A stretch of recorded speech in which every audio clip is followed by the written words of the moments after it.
Alors, parmi toutes les questions que je reçois par message dans les réseaux sociaux, par mail, etc., il y a très souvent quelque chose qui ressemble plus ou moins à ça. Alors, la semaine prochaine, je vais recevoir mon premier client ou la première personne pour mon accompagnement pour l'examen, peu importe. Donc, la semaine prochaine, ça veut dire que la personne qui m'écrit, elle n'a pas encore rencontré ce futur client, voilà, cette personne pour la première fois. Elle l'a eu au téléphone, ou elle a juste échangé comme ça, mais elle ne sait pas grand-chose encore sur cette personne. La seule chose qu'elle sait, c'est que cette personne est une femme enceinte. Il s'agit d'un adolescent. Il s'agit d'une personne qui a un cancer. Il s'agit d'une personne âgée. Il s'agit d'une personne qui a des acouphènes, qui a une fibromyalgie. Et alors, d'après toi, qu'est-ce que je propose à un adolescent? Qu'est-ce que je peux proposer comme accompagnement, comme protocole pour une personne qui a un cancer? Qu'est-ce que je peux proposer comme protocole pour une femme enceinte? Or, si vous êtes déjà sophrologue ou si vous êtes en formation en sophrologie, ça, c'est là ce que je vais vous dire ici, c'est une clé majeure pour réussir votre activité de sophrologue, c'est que le sophrologue, il est à l'écoute de la personne de façon globale.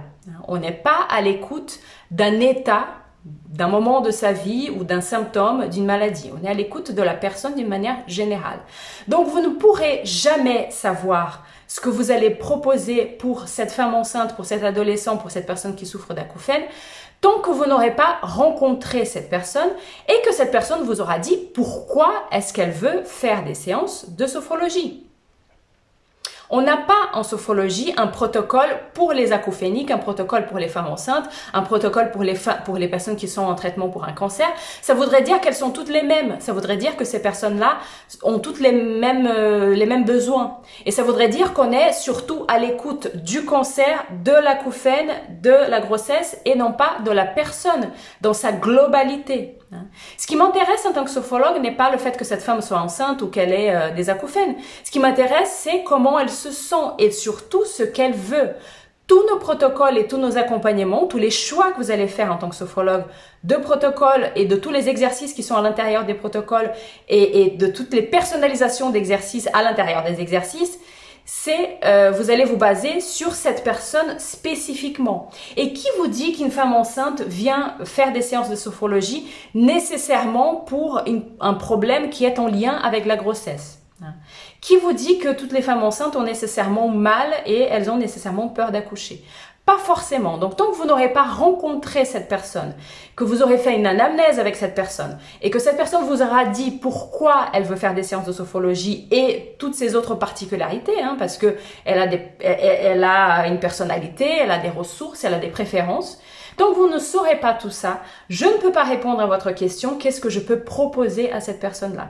Donc, faites très attention à ça parce que ça, c'est une question qui revient très souvent. Et si vous tombez dans le piège de ne regarder que la grossesse, que le fait que c'est un sportif, que le fait que c'est un adolescent, vous êtes en train de vous détacher de la personne. Parce que cette personne, elle n'est pas juste une femme enceinte ou un adolescent ou une personne âgée. Elle est plus globale que ça. Vous allez tomber dans des clichés. Vous avez une idée dans votre tête de ce qu'est une femme enceinte, des besoins d'une femme enceinte, peut-être basée sur votre propre grossesse, et vous vous détachez de la personne que vous avez en face si vous gardez en tête que c'est une femme enceinte, c'est un adolescent, c'est une personne qui a des acouphènes.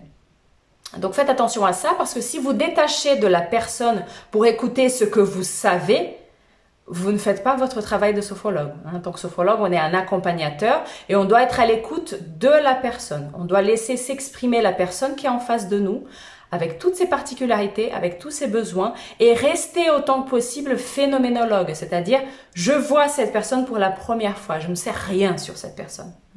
Donc, tant que vous resterez accroché à c'est un sportif, c'est ci, c'est ça, vous n'allez pas être à l'écoute. Et si vous n'êtes pas à l'écoute, vous n'êtes pas vraiment sophrologue. Vous n'allez pas vraiment créer une alliance thérapeutique. Et le protocole que vous allez proposer n'est probablement pas une vraie réponse aux besoins de cette personne, mais plutôt ce que vous pensez de ces besoins, ce que vous imaginez être les besoins d'un sportif ou d'une femme enceinte. Donc, c'était une vidéo assez rapide aujourd'hui, mais je voulais vraiment attirer votre attention là-dessus parce que je reçois vraiment beaucoup de questions sur ça et restez attentifs. Détachez-vous de cette étiquette femme enceinte, enfant, adolescent, personne âgée. Restez à l'écoute de cette personne et elle vous dira ce dont elle a besoin. Voilà, c'était rapide mais nécessaire. Je vous retrouve très vite donc pour une prochaine vidéo.